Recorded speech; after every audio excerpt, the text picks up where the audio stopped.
because I'm so worried I'm going to have a live wardrobe malfunction. You'll be fine. Oh, welcome back, my friends, to another episode of the Inner Tapestry Series. I am, as always, delighted to be here with my dear friend, Red MoonEagle. Red, if you would go ahead and introduce yourself to our lovely audience. Hello, my name is Red MoonEagle, and I am a psychic catalyst. I'm a healer's healer, teacher, and I absolutely look forward to these podcasts every 2 weeks with Safrianna because it's this amazing ability to discuss and explore really real topics that matter to people that they're afraid to talk about. And it doesn't matter what we talk about, we always bring some forward in a replicable, and I am so excited to talk about this book. Oh, thank you. And yes, I love these conversations as well, and that we can just show up authentically and have a discourse. And so just in case it's your first time encountering me, I'm Safrianna Luna, the Queer Spirit Guide. I'm an author. That's what we're going to talk about today. And I really am here to just help people shine their light and be themselves in the world. So, and I do that by leading by example, which is what we're talking about today. My most probably terrifying project to date, because it was so raw. I mean, you've read it. You were one of my beta readers, so you Yep. got an advanced copy of the book. It's actually been slightly reorganized since you last read it, assuming you haven't read the new copy. But uh, what I'm just curious for you as a reader, like, was it real? Was it authentic? Was it raw? What did it bring up for you? You know, for me, it was this real authentic getting into the woods of the feelings of the journey. And that's the part that when I read memoirs or I read autobiographies, like anything that somebody talks about themselves, it's interesting. Okay, the facts are interesting, right? I want to see the growth. I want to see the body, mind, spirit, emotion. Like, I want to understand where the emotion came from your perspective. You show that. You show not only the mindful, like, journey of trying to make it all make sense, but then you also connect in spirit. You as an entity living in this meat suit experience and what the jack is going on. And that body aware, right? So like it's not just the emotional journey, but it's also what's happening to your physical body, and what does that feel different to your entity living in a meat suit, and why is it so painful? Ask the questions as you're writing, and you explore them all the way to the bottom in places. And to some people it probably just, poetry is poetry, but I loved how you really explored like and punctuation and dashes and moving things around to really give life to putting into words experience and the body, mind, spirit, emotional quality through all of them. I really loved how your voice came through, and the authentic wounding and pain and the journey for healing came through. And that's what I love. Yeah. Oh my gosh. So if you're just tuning in, I released A Woman's Work, my debut poetry book, officially, like, did the launch celebration kind of thing yesterday, per this recording. And it is, as I said at the beginning, probably the most vulnerable and raw thing I've ever, like, the most terror I've ever felt with putting a project out there, because, as Red just shared, like, I go all the way in, and I don't skirt around the trauma. I don't really get into everything that happened in my life. That would take volumes and volumes and volumes. But this particular book, it's told over 3 arcs. And that was super intentional because I love the butterfly phases. I love the caterpillar and the chrysalis and the butterfly. Like, that is my symbolism, my lifeblood symbolism. That's just through and through. And so I even included, which, if you haven't seen this yet, Red, because the beta testers didn't get this, is that I actually have art in the book as well for each of I the saw 3 that. sections to transition. And Mhm. it's themed around the caterpillar, the chrysalis, and the butterfly. And so the I actually caterpillar. really like that. This one was my favorite picture. That was Mhm. my favorite picture. I love that. I thought, oh my goodness, that's the perfect, not only the perfect analogy, visualization, but there's a felt sense in this piece of artwork that goes with the words. I could, Mhm. I felt that. And for me, that's pretty big to feel that Yeah. in someone, because if people don't go to the bottom of that well, I don't always pick up on the energy part because I don't have that empathy, right? So I'm not going to Mhm. feel your emotions, but I like to feel that there's an authentic connection. Even if I haven't experienced the thing, I can have a felt sense of what happened. And the Right. artwork for me brought that another layer in. So I really Yeah. enjoyed the artwork. Yeah. I am so glad. Yeah. I was like, it's gonna be a surprise for my beta readers who don't know I'm putting it there until they get their copy. Mm-hmm. But yeah, like that was actually a suggestion from my beloved business bestie, Meryl Hayton. She was like, I just feel like you need to put art in your book. And I'm like, okay. And I like planted the seed and I let it percolate and then it was there. And I was like, oh, it's gonna be the butterfly phases. And it all came together. So arc one, the caterpillar, really reflects things that I've written about before, where being the caterpillar is, we're little kids and we're just eating whatever's in front of us, whatever information and energy our parents are putting out, or our caregivers or our authority figures, we're just consuming it because that's what we need to survive. And the problem is that so many of us are consuming junk, right? Sometimes literally physically, and sometimes energetically, emotionally, spiritually, right? We can take in this junk from any of those angles. And for me, it was predominantly emotional trauma based, but the physical stuff wasn't good either. And the spiritual stuff was, I mean, I could have gone deeper in this book in the religious trauma. It just didn't feel like the perfect place to do it because I Yeah. wanted to focus on my story. But there are some spicy lines in this book that I know if certain people read, like, you're gonna come for me with, pitchforks because I'm bold and I don't believe in religious hierarchy anymore. So there's little seeds of that in there. But um, the second arc is the chrysalis and going into that dark night of the soul, and me realizing eventually towards the end that I was just playing out those childhood patterns that I'd eaten all over again. And so Mhm. to unmake myself from that, to be able to go into the butterfly journey is still not like the last arc is not sunshine and roses everywhere. It's still, oh, I live with these challenges and I live with self love at the same time. You And know, I think so that's that's one of the big messages from this book.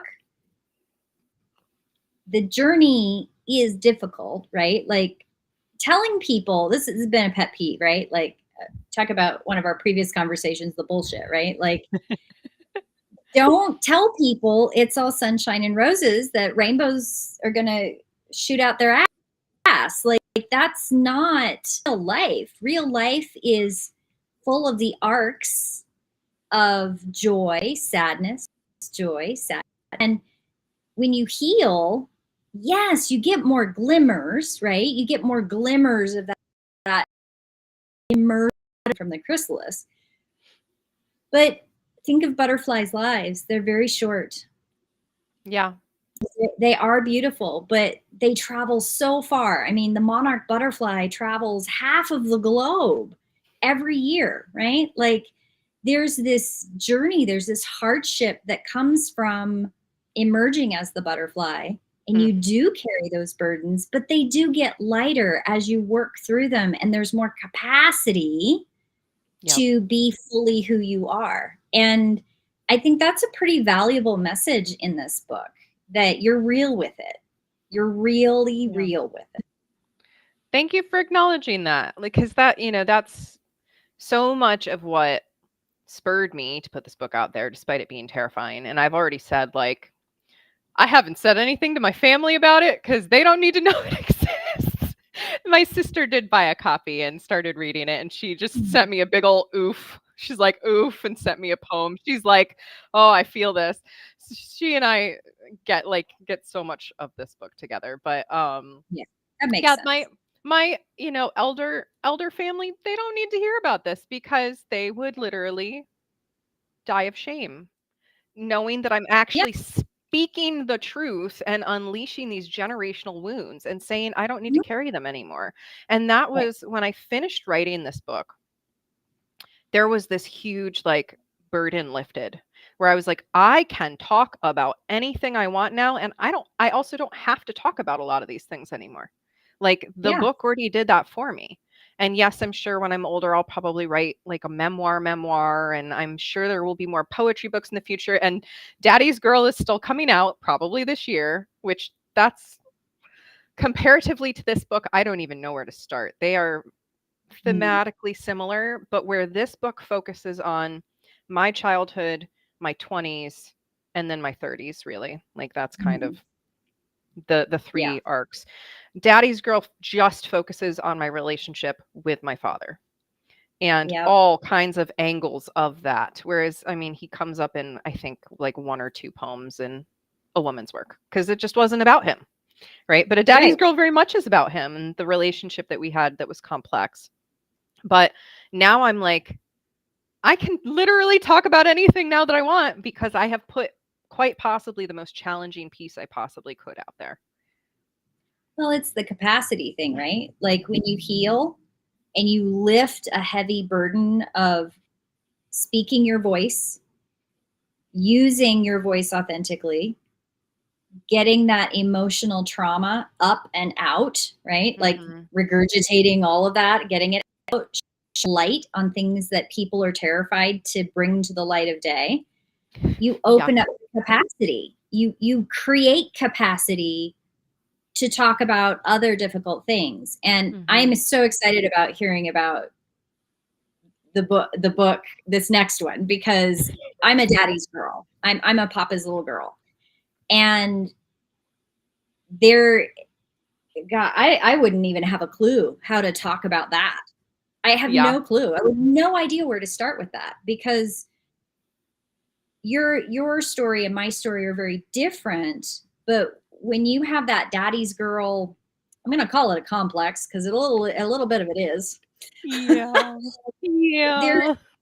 it has its own traumas, right? Like Mm. there can be a lot of love, but then there can be a lot of trauma. Yeah. And there's that duality that women carry. I mean, we can give forth birth to men or women, right? Like we have the duality within us.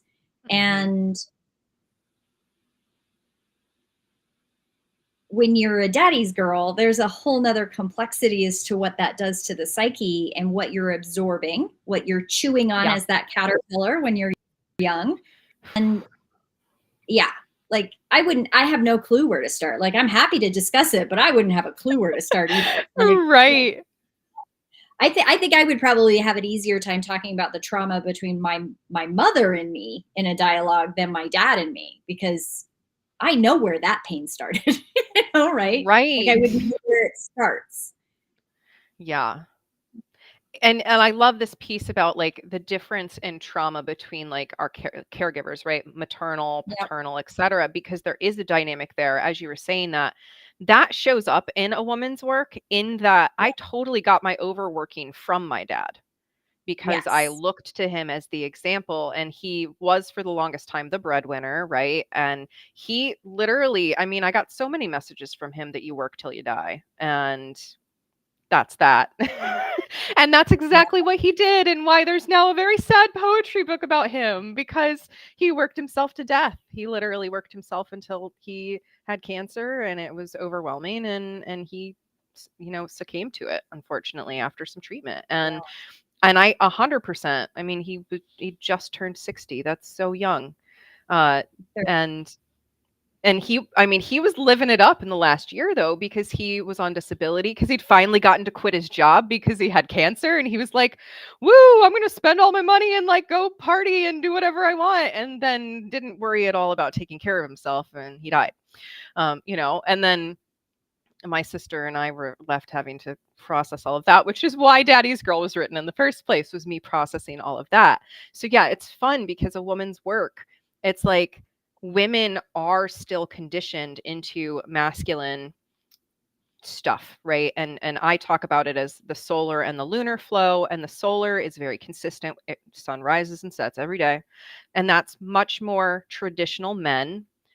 A lot of men, not all men, but a lot of men thrive in consistency and getting up and having a 9 to 5 and going into their work and like being there and then coming home and relaxing in the evening. And lunar flow is much more variable and ebb and flow. And the moon grows light and dark, and women, again generalizing here, but not all women, actually would perform better in life if they were allowed to have that softer flow. And then of course some men lean more towards that lunar, and some women genuinely lean towards that solar, but we have to allow there to be room for people to self-express in that way. And that's so much of what I unpacked.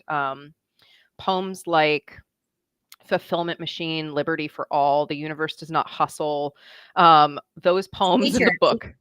Fuck the patriarchy, yeah. Those Love are that. really speaking to the fact that the system doesn't really serve women, and it really doesn't serve people at large No, at it all. doesn't. There's no, the quality of, actually, The Universe Does Not Hustle was one that, the first line actually reminded me of a poem that I wrote many, many years ago. Mm. And you say, racing toward an illusory finish line. And when I read that the first time in the beta, I was like, okay, I have to put this down for a hot minute and go do something. Like there was just this resonating moment of, as though you or I were on this string together, flicked. And I went, oh, that vibration went everywhere. And it was a real moment of, I gotta put this down, I have to go do something else, and then I'll come back and I'll finish reading it. But I skipped it. I skipped the poem and then went on to other things. I actually made myself come back to that one last, because of that threaded vibration of that phrase, racing toward an illusory finish line. Mm-hmm. And there's a dynamic about how men seem to crave, not all men, right? But they seem to crave that 9 to 5, like you were saying. And women are left holding all of the capacity for all of the things that don't fit in a straight line. We are Yes. left holding everything that doesn't fit in a straight line. I'm not saying, again, this is a general statement, like you said, like this isn't putting everybody in the same bucket. But if you have a culture and a society that does that men, you're left with the rest of the fucking alphabet, then how the hell are you supposed to have room for yourself to grow and to change and to stretch, and can't hold your own stuff, much less everybody else's stuff? And it was that thread in that poem, and I'm looking at it right now, and I would really love for you to read that one if you could, because I want to hear Yes. you read. I know I hear your voice when I read it, but I would love you to read it. Yeah, let me see if I can get to it here in my PDF copy. So this is in the third arc. So this is me waking up and realizing I can't keep doing things the way that I've been doing, that the caterpillar and the chrysalis did not work for me. Like the chrysalis got me out of some of it, but I still, I'm flying and I still need to dust off some of the stuff. So it's actually quite far in the book, but here it goes. So it's called The Universe Does Not Hustle. Racing toward an illusory finish line, a competitive level of misunderstanding. There is no ending, only a leading to new beginnings. There is no separateness between start and stop, only perspective, choice. Will I continue rushing ahead toward a concept that does not exist, save in our limited beliefs? Or will I stop and smell every rose that catches my eye along the path, trusting I am divinely led? This has been my cyclical error, never allowing myself the grace of a pause before running headlong toward another goalpost down the road. I know beyond these old measures, present, anchored, I can find bliss in each fresh day, pleasure in each sense, safety in my body, right here, no danger on my doorstep when I just be. Only I can will my legs to stop hurtling me forward. Only I can sit down, stay a while in the shelter of my heart and soul. So I will stay within this creative still span of experience, twine the tender moments around my fingers, drink in the sweet seconds where I find no need to do anything more than trust, play, be, allow the beauty to unfold around me with all the majesty of a reborn universe ever expanding. So there's some words in this poem, how you've put them together. Not only that first line, but there's other lines. Like I've read it a couple times now, and hearing it, you read it, it's so funny. Like some of the emphasis is in different places when you read it versus the way, right? Like the way that I wrote my own poem that sounded a lot like this. And I wrote mine when I was like, I don't know, 11, 12 years old, like a long time ago. Man. And it was reading your poem and the depth of how hurtling forward, right? Like hurtling, illusory finish, the image of what other people expect you to hold. Again, that capacity thing. Mm-hmm. And in some ways giving up to grace, but I don't mean it in this religious context. It's more of a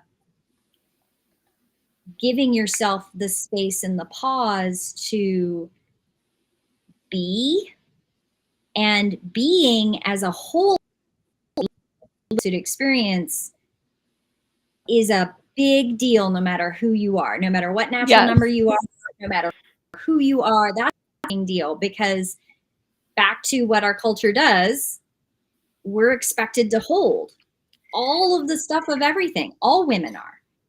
Yep. And when you don't fit in that paradigm, and when you recognize it's broken, it takes a long time, even though time's not a thing, but it takes a long time to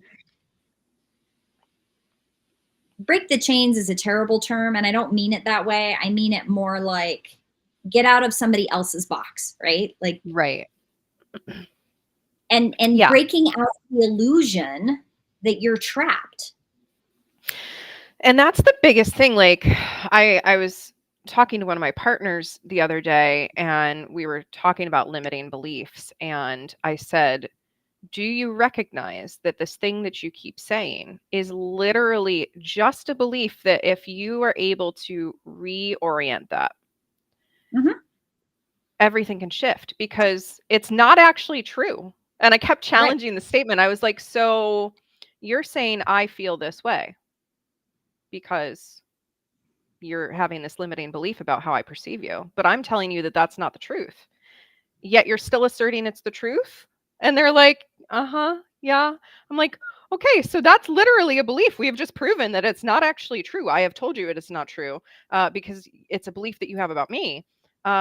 So what are you going to do with that, right? And so many of us are just like, we're in this invisible box, and we're like putting the illusion of these walls up and going, oh, well, I can't leave because I'm in the box. And that Yeah. is why I wrote this book, was to break myself out of that illusory box that, yeah, I'm allowed to talk about these things. No one can stop me.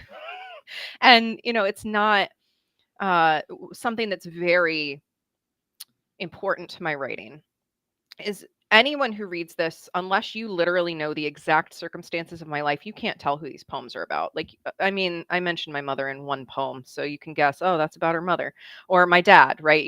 Okay, that was her dad.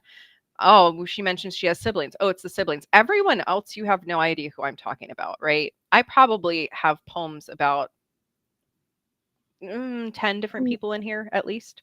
Um, And so that's the thing. Once I got out of my own way, I'm like, well, I'm not putting anybody on blast. I'm not like poems, 17, 18 through 30 are all about this person. I'm not, I don't do that. So there's Well, nothing stopping me. poetry is this amazing art of music. Music is poetry, right? Mhm. And oh, excuse me, Hi, Astra. Astra. Um, poetry is a form of creative expression, and if you look at the painting behind me, like it's Venus of Willendorf holding a human child, right? Yes. It's That, evocative. that it's quite evocative. But does anybody know who that child is? I don't. Unless I told Got no clue. them, they wouldn't know. Like, why did I pick Venus of Willendorf? Unless somebody asked me and I told them, they're not going to know. It's just this Mhm. evocative image, right? Poetry. And honestly, I think that's the beauty of poetry. Who was it? I think it was Shelley or Keats. I can't remember. It was one of those two. They wrote like hundreds of poems about their mother, but nobody knows that unless they know about the biography of those two poets. And it's this one liner in an autobiography thing that I read. And I've asked people for years, like, I had a teacher in an English college English class. I was, you do know that this is about his mother? And she went, no, it's not. And I went, yeah, it is. She said, how do you know? Well, this book over here told me that. And she went, oh, I haven't read that. Like you don't know until you know, and then you Right. can't unsee it. But in the meantime, you can infer, right? Like the Mhm. poem that I love, the universe does not hustle. I saw pieces of myself in that poem. Mhm. And also, I saw my own journey of at 12, 13 years old going, shit, this box is never going to fucking fit. I've got to figure out how to get out of this box that other people have put me in. And Yep. hell, it took decades to get there, but we got there. Yeah. And that I want to touch on that really quick because the universe does not hustle, and you say time's not real, and it is all made up. It's our perception of linear time. And for me, I'm not always the best example of overcoming trauma because I did it very early, actually. And You that was did. part of my blueprint and why I came here so that I could be the example of the person that overcomes the trauma and then And stand in the light. And post dark time, you had to be ready for the dark time.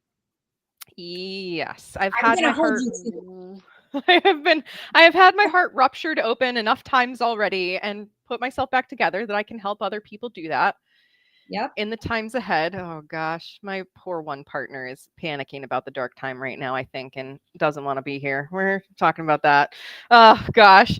But yes, a linear time, right? Our perception of I'm not doing it quickly enough or I'm not overcoming this thing soon enough, whatever. Like we all still have the opportunity to go through this arc, to go through this storyline of Yep. overcoming what we've been through, of going into the dark night of the soul and being like, what the fuck? Like, why did this happen to me? And like having all of those feelings because I have been there where I'm like, the second arc actually in this book is more painful for me to read than the first one because the first Yeah. one I'm like, I'm a kid. I don't Right. know anything that's going on. The second arc, I am 18 and older because it actually, the first arc concludes when I'm 22 into 23. So arc two is 22 to 23 through 30, 31. And then the last arc is there forward, but reading that second arc and seeing how codependent I was and how depending on other people's validation and love and everything that I just needed to give to myself, like that was more painful for me. And I think that's where a lot of people are. They're looking for that outside validation that what they've been through is terrible and that someone is going to finally take care of them. And the answer is that you get to take care of yourself, and you get to love yourself, and you get to be the mother or father or caretaker for your inner child to heal that, and then you can reclaim yourself fully. And you might be 75, you might be 90 when it happens, you might be 35, you might be 25. There's no, because the time is made up and we're all going through the pattern in a different way. And I think the other thing with that too is that there's no formula. There's no formula to perfect. There's no perfect way of doing it. If you have an obsession with perfection, that you're not perfect or it's not perfect, you're going to struggle with this. Absolutely. Yeah. You're going to have to come to a place of peace with your internal shadow dialogue, or you're not going to get anywhere. You're just going to keep going around and around and around and around. Yep. And the other part, like you have that outside validation of love. If your internal dialogue is, I'm not good enough to love, Mm-hmm. or I'm not loyal enough, or whatever those other kinds of internal dialogues are, you're going to struggle with seeking that constantly to fix you. Yep. Or hide because you don't want anybody to see. Yeah. Right? It's not. I think this is the thing that I think we've talked about a lot just in our podcast, where we talk about that terror, the monster under the bed, that fear that drives this inability to learn to love yourself for the wholeness of who you are. And Mm-hmm. this idea that perfection is like something, right? Like the right way to heal from trauma looks like this. I was actually I'm in a class. I'm taking a master class on loss, grief, death, and dying, which I'm giggling about because I'm having exercises and frustration all the time with the professor because she makes blanket statements that sound very much like her inner dialogue is, please don't look at that I'm not really doing my shit, right? Right. And she has these formulas. Like, it's a formula for her. And I'm always arguing in these discussions about there is no formula. Change is terrifying to people, grief and loss, and then you add just basic change, grief, and loss, right? Then you add trauma, narcissism, sociopathic, pathological things. Like, you add all the layers, and when you say you went through it early, yes, comparatively to somebody who maybe's been here for 60 years, the time's not a thing, because that person at 65 years old may have never had the opportunity or the support needed even step a little bit past that comfort line to do the healing. And you have written a beautiful blueprint that says, yes, you did have to do we all have to do the heavy lifting ourselves, right? But you've had support. And I was actually in my daily devotional today also talking about, I've been alone a lot of my life, and yet I've had this amazing fluctuation of these epics in my life where these wonderful people have come in and taught me all about this one. It was awful and painful and traumatic, but it was a lesson, and I chose to learn from it. And you've done the same thing, where you've allowed the movement and the journey to be the lesson, even in the discomfort. And you talk about that in this book so eloquently. And with creativity, this, I'm going to say the word, harmony. Well, funny about that I feel like my keyword is peaceful harmony is like my mission. Here we are. Ike said, what? I can't just plan for concreteness forever. Love that change is the only inevitable thing. And that, as we've had this part of the conversation, I want to read one of the shortest poems from the book. Oh, yeah. Because it made my beta readers, I think, the most uncomfortable, because it was hanging intentionally. It's called The Slow Death. Oh, and yeah. I'll read it twice, because most people read it twice. They literally told me, I read this twice because it was so short and like I needed time to process it. So the slow death of waiting for honesty, compassion, communication, tenderness, safety, trust, integrity, companionship, love. The slow death of waiting for honesty, compassion, communication, tenderness, safety, trust, integrity, companionship, love. We will die a slow death if we wait for all of those things outside of ourselves. And that was, the arc. This is the first arc when I'm in this state of like, it's got to come from somewhere, right? Like I need honesty, I need compassion, I need people to communicate with me, I need tenderness and safety and trust and integrity and companionship and love, and I'm not getting it anywhere outside of me because everything outside of me is just trauma, trauma, trauma, and more trauma. And that's what it felt like, a slow death of waiting for these things to come. And so, doesn't come to the third arc. This began in the first arc. So I think so many people, that left them uncomfortable because they're like, where's the resolution? Well, that's the point. There was no That's right. resolution when I was waiting for other people to bring that into my life. There just wasn't. I think that's part of that internal journey that you show through the whole book of poems. You show that resolution is an ongoing exercise, right? Like resolution is not perfection.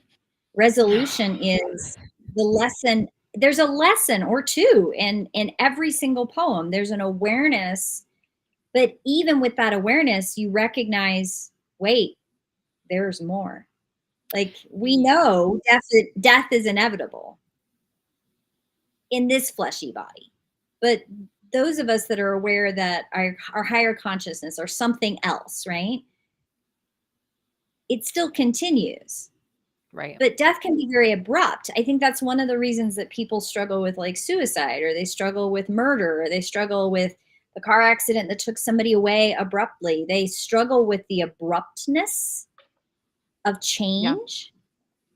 And long-standing trauma has these abrupt triggers, right? Like what happens when you get triggered, right? It reinvigorates, for lack of a better term, the abruptness of the trauma. Yeah. Mm. Mm-mm-mm. You do write about that. I do. Yeah, the final line in, so each of the arcs has an introductory poem that ties into the caterpillar, the chrysalis, and the butterfly. And the last line of the chrysalis poem is each thread, so each thread of myself, broken down into its basic elements, reorganized with precision, but not perfection. Because there is just no such thing as perfection other than the existence of what is here on this earthly realm. It takes me back to Om Pranamida, a Sanskrit mantra. This is perfect, that is perfect, from the perfect springs the perfect, take the perfect from the perfect, and only the perfect remains. We Right. are perfection, We are. but we're also not. That's the duality of us, right? The light and the shadow, and 3D, 5D, 4D, and all of that. Like, I think that I've said it this similarly. But one of the things that people ask me all the time, they're like, not everything has purpose, Red, right? And I'm like, wrong. Everything has purpose. Well, yeah, then how do you people don't like to know? hear that. Yeah, they don't like to hear that. And then they go, but how do I know which way to go? I went, stop seeking perfection and it will be exactly the way it's supposed to be. And every time I say that, people give me the,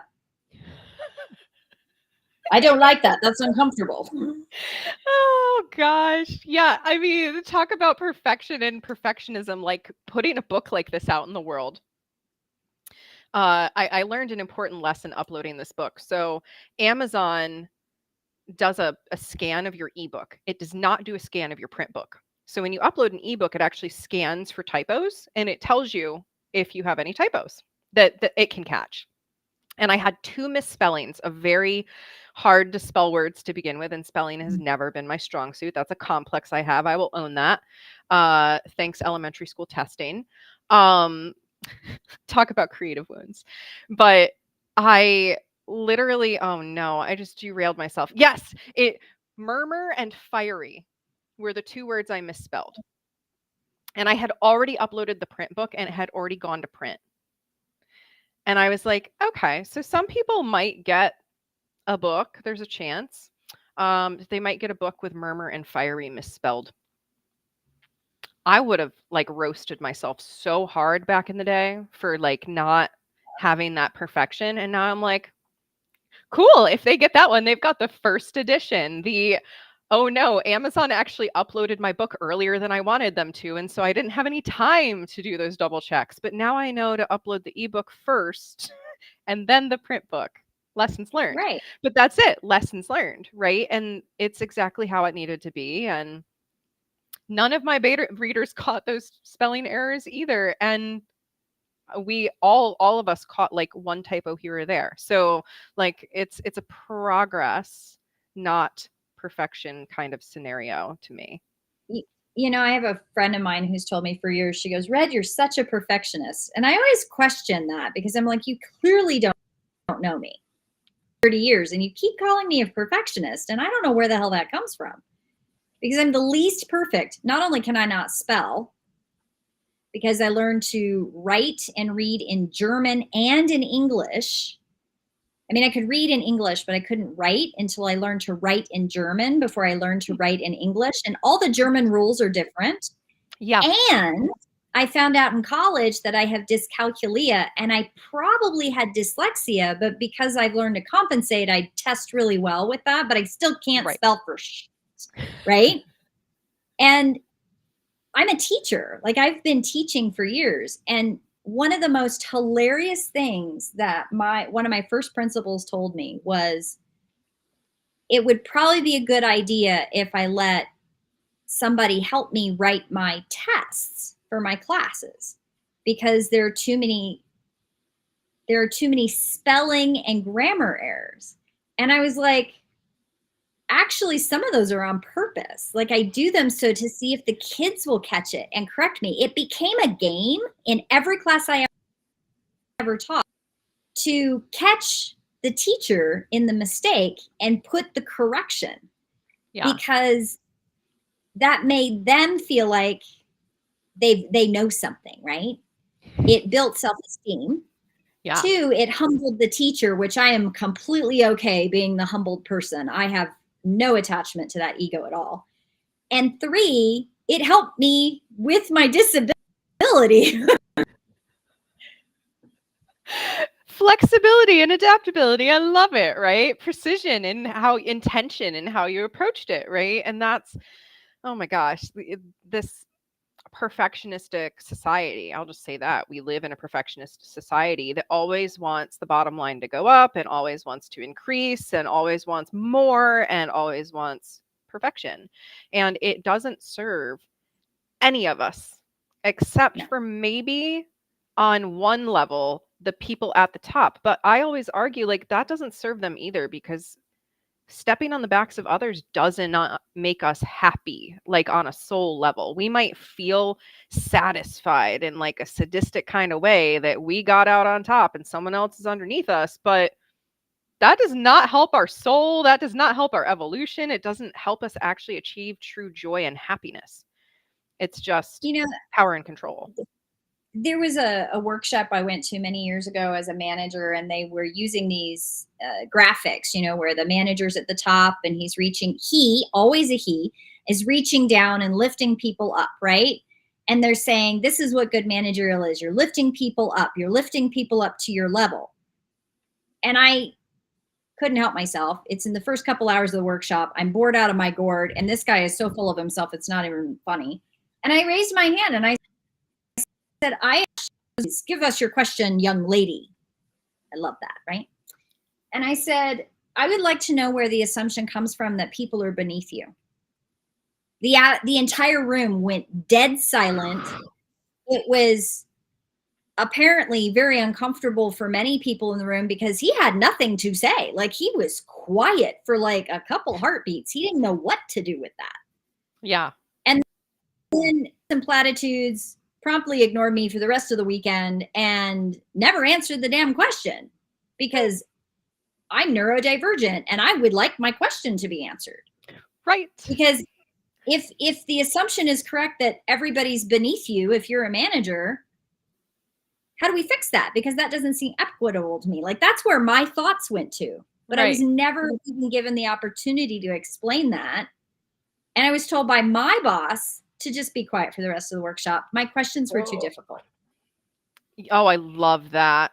I speak to that in one of my poems in this book, that Yeah, like I was you, the child that asked the difficult questions because I yeah. never understood power dynamics. I never understood the, because I said so mentality, or I just know better because I'm older or wiser or in a position of power over. Authority.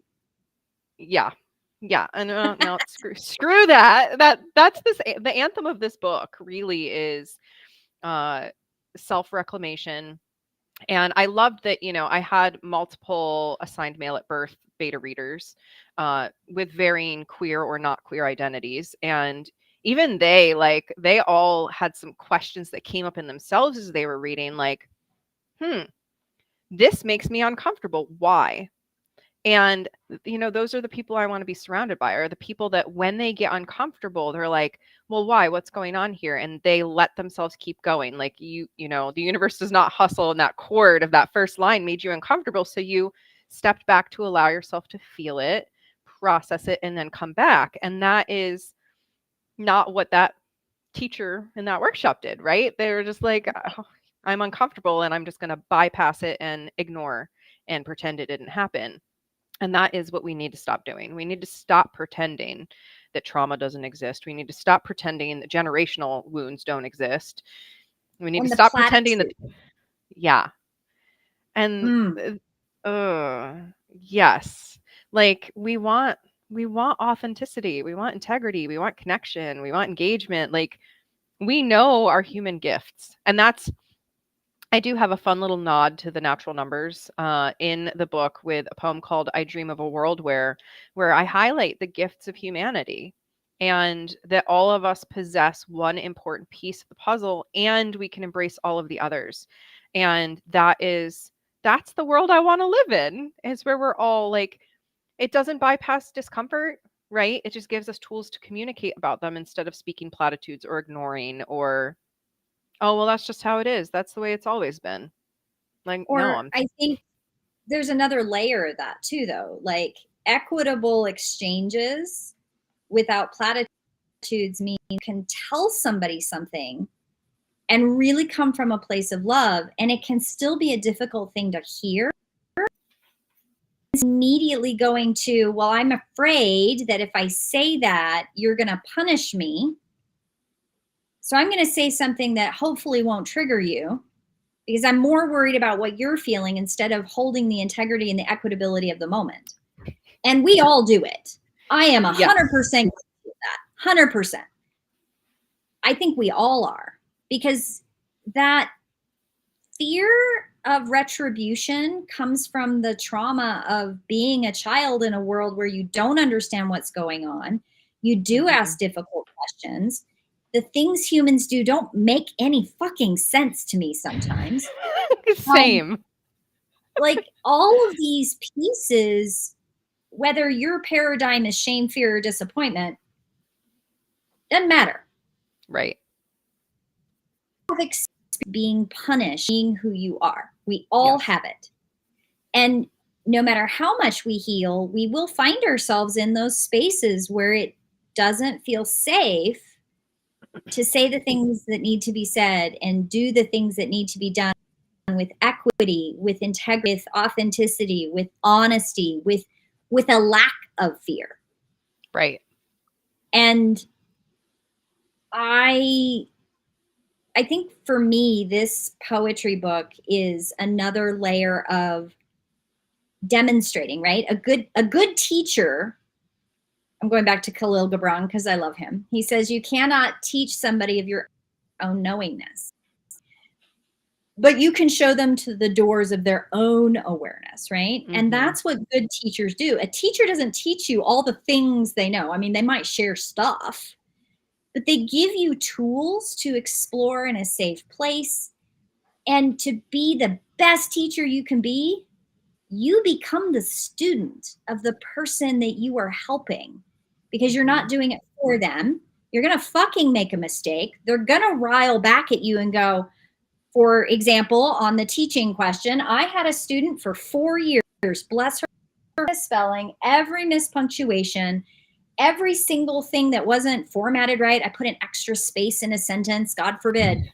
she would come back up to my desk, and I laugh about it now, but the first year I had her in class, I knew why I made the mistakes in the tests, right? Like, but she really took it as a personal affront that I wasn't smart enough as a teacher to be perfect.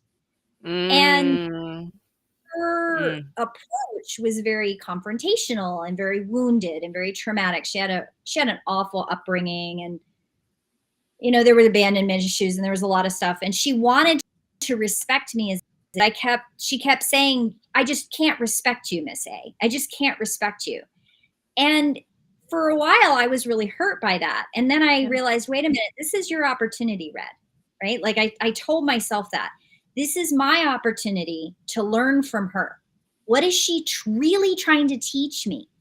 yeah, She was teaching me how to be humble, and she was really teaching me to be a good teacher.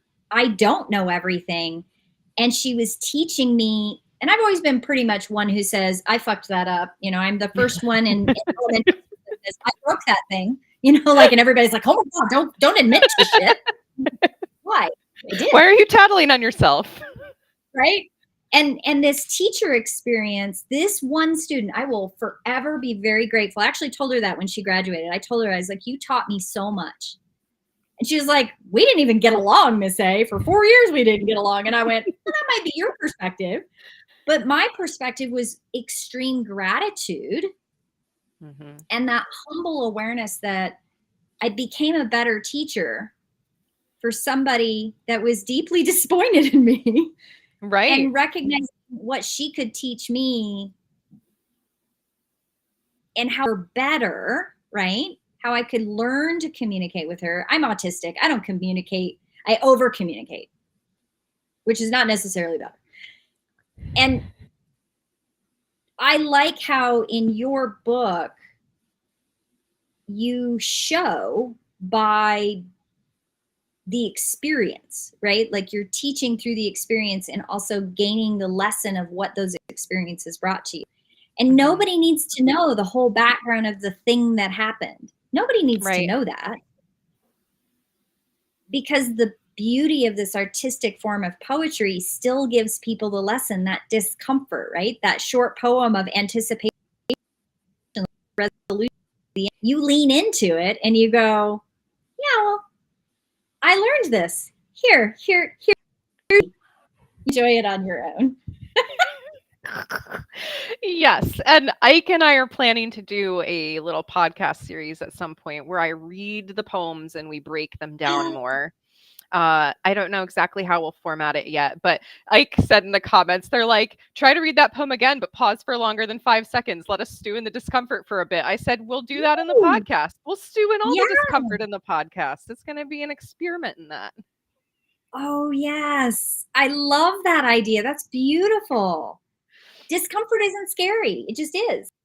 Yeah, we it's like working a muscle, right? Like, Yeah.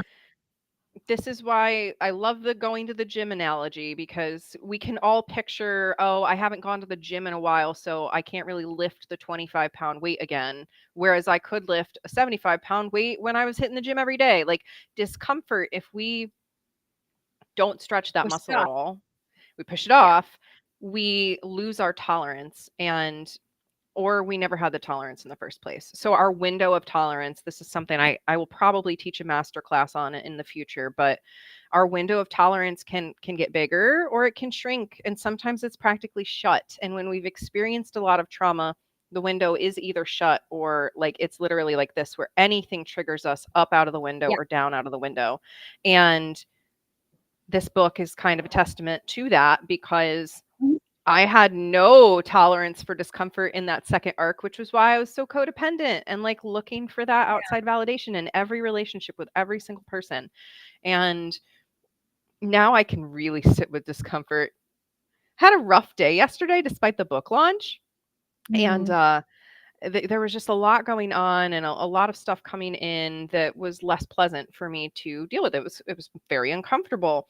And I was able to hold that completely and still celebrate my book launch and be like, wow, and then see my book hit #1 LGBTQ poetry new release. And I'm like, so like I was holding both the discomfort and the comfort. And that is something that we get to do when we expand that window of tolerance, because we're still sitting here in the middle, uncomfortable and comfortable, but it's not knocking us into fight, flight, freeze, or depression, anxiety. And so that's ultimately like, I hope if people read this book, well, I know people have already read it, and I have had Mhm. so much good feedback. I got a sweet message from our beloved mutual natural number 8 the other day, just being like, Ah, thank you for your honesty and your love and all of this. And so I see it already having an impact, but that's my hope, is that the impact of this book is people see my story, because it's memoir and poetry, yeah, and it they is. also see themselves in it, that somewhere in some of the poems, everybody has had a poem that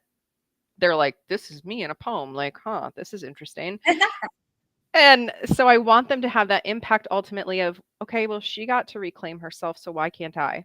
If they're there, or if they're already in that self-reclamation, that they're just like, yeah, like cheering on, and then maybe they give the poetry book to someone else who needs to hear it. But we can survive absolutely awful, terrible, should have never happened things, and still learn to love ourselves after it.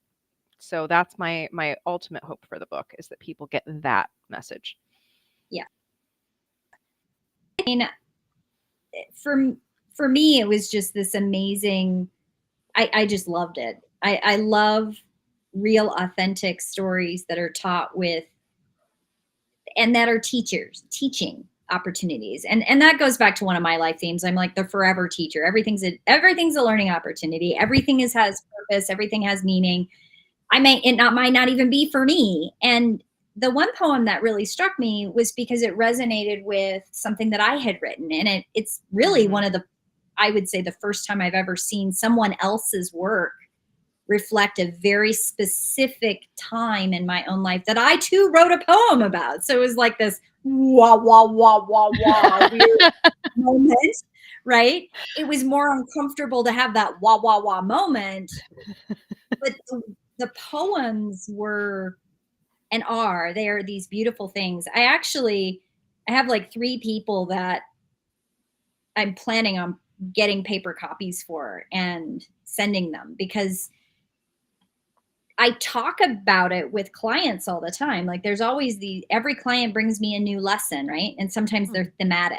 Like the last 3 weeks have been mind-bogglingly, universe, here's your nugget, and you're doing exactly what you need to do, Red. So keep doing it. And here's your nugget, and here's your nugget, and here's your nugget, or your cookie, or whatever. And yesterday, I had an amazing conversation with a natural number 1, and part of that was very much a lot of the themes in this book of that transformation and that letting go of other people's, and that perfectionism thing. Like, whoa. Mhm.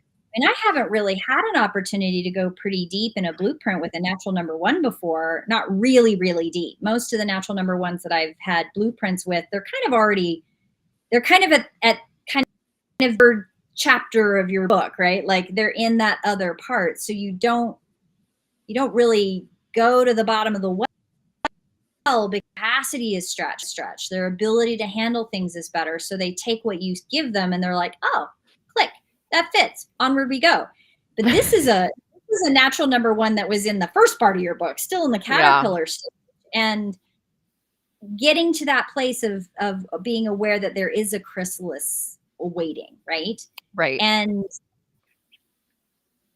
this is the having had your kind of in the back of my head, I was like, I really need to get this client this book. Right? Like, when you're like, this is a lesson book. I need to put it on my list of books, that this is a outside resource from me just talking at you, right? This is an outside resource that gives it from a perspective you can hear it, that it's not me. Mhm. Yeah. And I think that's what this poetry book is for a lot of people. Thank you. And, that's, I think of Andrea Gibson and so many of the other poets that I have read their work, that, I mean, one of the poetry books, I remember reading Ike and I, that was when we first started dating, we'd go to the bookstore. There's a poem in this book. Full disclosure, the poem Our Ritual is about Ike Luna. I, Surprise. I, re- It's pretty I obvious if you recognize know us. it. But we literally would go to poetry, like, or to bookstores, and we'd find the poetry section, and we'd do all of those things in that poem. And we would just cry because we would find ourselves in the words of others. And there were so many moments reading.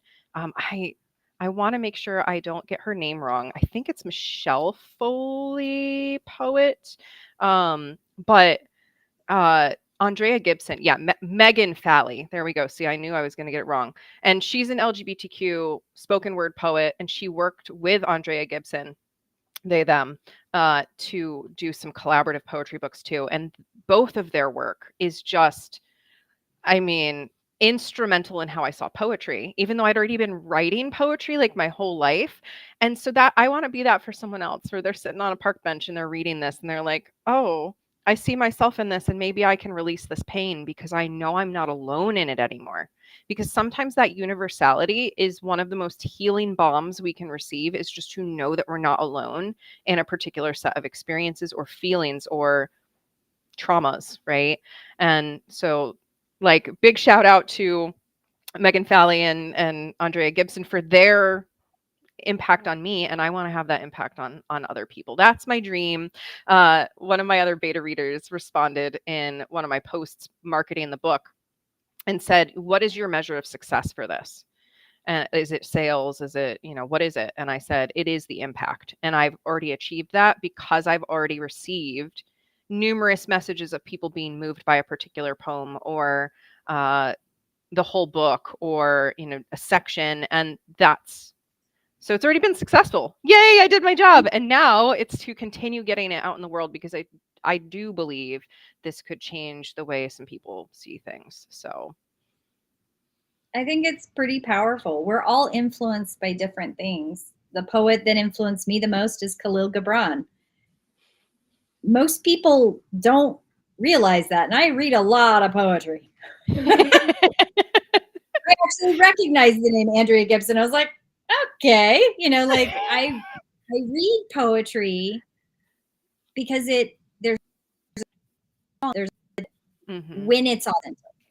Poetry that's not authentic, I like go to sleep reading it. Like I can literally like fall asleep in the middle of a poem. It's fascinating. I never do that with anything else, just poetry.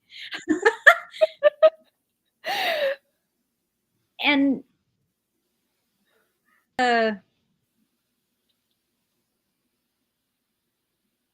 the impact is always going to be more when you're speaking from a place of authentic self-healing, self-love, self-truth, and not from that place of I'm hiding who I am from you through poetry. Like you have to be in a place of healing, at least authentic words of self, right? At least to give that impact, or it's not art and it doesn't do what it's supposed to do. Yeah, and it's performative. I had no fear that you weren't going to be impactful. Like to me, that's a no-brainer. But that's well, thank you. And it's fun. I'll spring to Daddy's Girl. I worked with a poetry editor on that one about, gosh, it's been like 2 years now, and the book is still sitting there. Because one of the things that she had given me as feedback was, I don't see enough of your humanness in this. It's so focused on your father. Like, I want to see more of you. And now I'm like, oh, I'm so ready to go back into that one and add a few things or change a few things, because now I've shown my humanness very much so. Like, there is nothing messier than the second arc of me just being like, please love me. I just need you to love me. Like, that is rough. And that is as human as I can get, is owning, like, I was in that desperate state of just needing validation from people outside of me. And so now I'm like, oh yeah, I can go back and really make that poetry book have, I'm sure, a few more poems on how that relationship impacted me in other ways, instead of more of a top-down view of different things. So I'm excited to rework that one. If all goes according to plan, that one will be out in October. So Perfect. say again? Perfect time for it. Samhain season. Yes. Honor your Ooh, yes. ancestors. Talk about, yes, ancestors, death, rebirth, darkness. Oh man, it's perfect.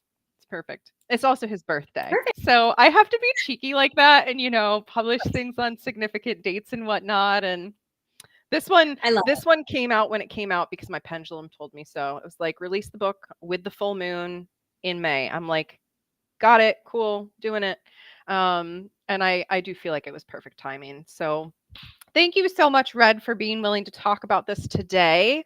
And Beautiful. again, as always, for all of you out there, if you are listening and you want to hear Red and I talk about something, let us know because we are here for those ideas. And I am And the taking a tricky little. subjects. Bring up the tricky subjects. Bring up those things that you're terrified and you're not sure if that's a safe topic. We're to the bottom of that one. Yes. Oh my God. Let's do it. Yes, people. Yeah. Challenge. Give us the trickiest topic you can and we'll see where it goes. And Mm. Red and I don't always agree. And that's part of the fun thing is that we sometimes Yeah. disagree and we can still keep having conversations. And that is the beauty of self-awareness and self-love and also compassion for ourselves and others. So again, thank you so much. We will be back probably in 2 weeks, unless I run away into the woods. I have a little getaway coming up, so that might be impacted. It might be slightly different than the 2 week that you're used to, but we'll be back. We'll make it happen. All right. Goodbye.